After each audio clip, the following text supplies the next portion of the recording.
Assalamualaikum warahmatullahi wabarakatuh. Anak-anak, kita lanjutkan bahasan selanjutnya dari sistem reproduksi, yaitu mengenai menstruasi.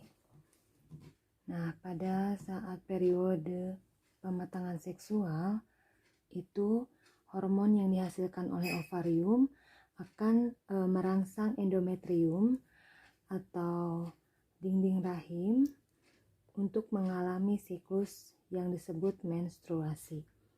Nah, periode menstruasi pertama itu terjadi ketika seorang perempuan berusia sekitar 10-15 tahun.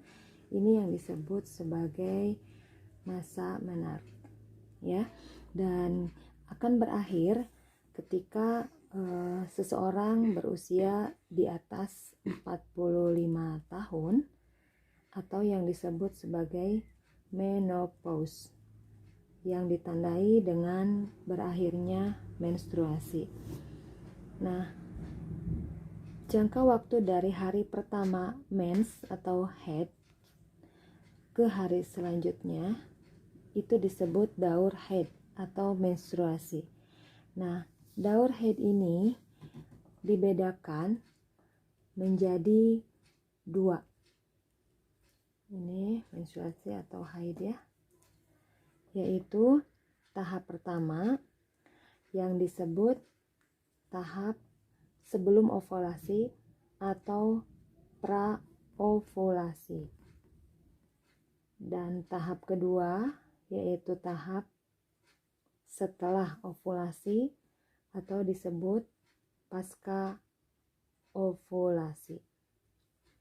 Nah, pada tahap ini jangka waktu antara hari pertama haid sampai ovulasi ini lamanya berubah-ubah. Jadi pada seseorang, pada setiap perempuan itu waktunya berbeda dari bulan ke bulan. Sedangkan tahap pasca ovulasi yang terjadi dari saat setelah ovulasi sampai setelahnya itu biasanya berlangsung rata-rata 14 hari, dan panjang pendeknya ini tetap, jadi cenderung stabil. Oleh karena itu, permasalahan atau yang disebut sebagai siklus yang berbeda-beda dari pada setiap bulannya perempuan, kadang maju, kadang mundur, itu bukan disebabkan oleh tahap pasca, tetapi disebabkan oleh tahap sebelum ovulasi atau praovulasi. Itu ya. Jadi perbedaan dalam panjang pendeknya daur haid itu yang menentukan adalah tahap ini, karena berbeda-beda setiap siklusnya. Sementara tahap yang sesudah ovulasi atau pasca ovulasi yang rata-ratanya 14 hari itu biasanya cenderung sama atau tetap. Nah, untuk siklus menstruasi itu akan Ibu jelaskan lewat daur yang akan Ibu tampilkan dalam gambar berikut. Nah, anak-anak, ini adalah gambar siklus menstruasi. Seperti yang kalian lihat, ini ada fase menstruasi yang akan mengawali tahap praovulasi, lalu ini adalah ovulasi, dan kemudian pasca ovulasi yang akan diakhiri oleh peristiwa menstruasi.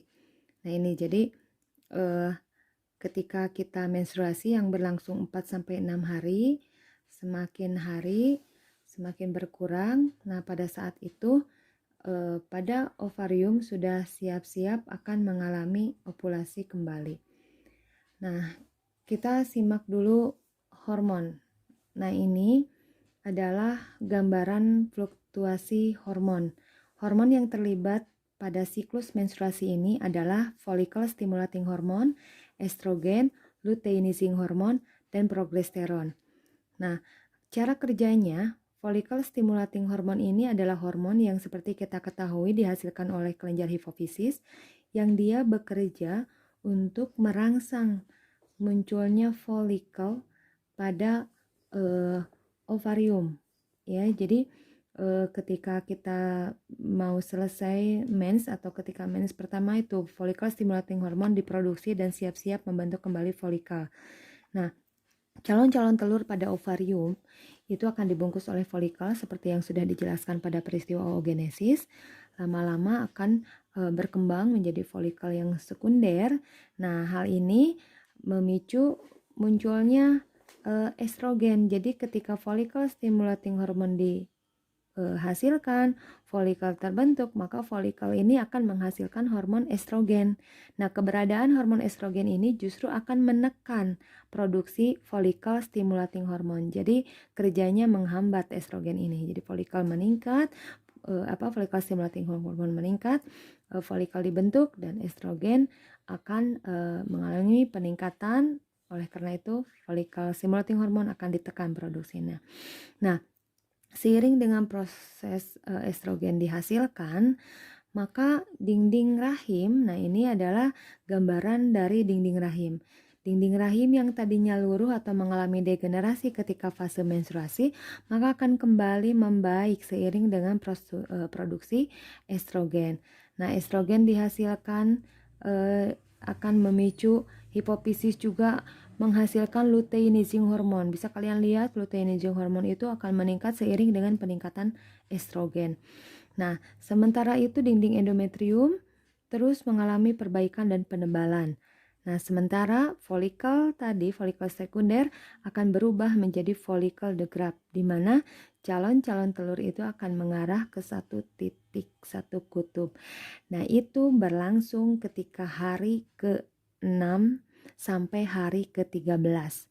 Karena pada hari ke-14 terjadilah yang disebut peristiwa ovulasi atau lepasnya sel telur dari folikel de Graaf.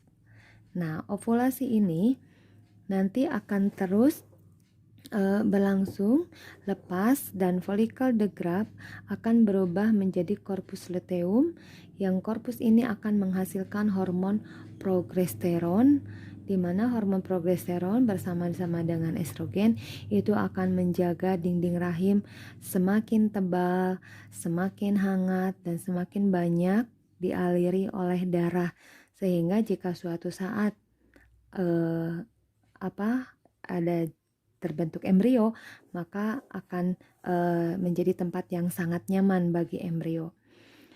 Hanya ketika tidak terjadi fertilisasi atau tidak terjadi pembuahan, maka korpus luteum ini akan berubah menjadi korpus yang mengkerut dan menjadi korpus albicans, dan pada akhirnya menjadi korpus rubrum. Nah, ketika menjadi korpus rubrum, maka oleh rusaknya korpus itu, estrogen dan progesteron pun berhenti dihasilkan. Nah, karena estrogen dan progesteron berhenti dihasilkan, maka dinding rahim akan mengalami degenerasi kembali, sehingga akan meluruh dan terjadilah kembali menstruasi, yaitu pada hari ke-29 dan berlangsung kembali setelah itu ke awal. Ya, jadi kembali lagi ke fase praovulasi. Nah, itu ya. Jadi itu adalah bagaimana kondisi dari hormon, kemudian ovarium dan uterus. Nah, selanjutnya ini adalah kondisi perubahan lendir di vagina. Nah, ini garis tengah ini menggambarkan bagaimana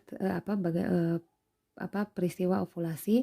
Jadi ketika praovulasi, beginilah kondisi lendir ya, lendir mengental, kemudian kekentalan lendir akan berkurang lama-lama menjadi cair. Nah, setelah pasca ovulasi atau setelah ovulasi, maka lendir kembali mengental dan bagian vagina kembali menutup, dan selanjutnya nanti akan kembali mengalami menstruasi. Begitu pula dengan suhu. Nah, pasca ovulasi dan praovulasi berbeda. Ketika praovulasi atau sebelum ovulasi itu suhu lebih rendah dan peningkatan setiap perubahan ini kurang lebih 1-2 derajat Celcius mengalami peningkatan setelah ovulasi terjadi. Gitu. Demikianlah penjelasan mengenai siklus menstruasi. Sebelum Ibu akhiri, kalian jawab pertanyaan ini. Ada 3 pertanyaan. Oke. Nah, demikianlah anak-anak. Semoga penjelasannya bisa dimengerti. Terima kasih atas perhatiannya. Wassalamualaikum warahmatullahi wabarakatuh.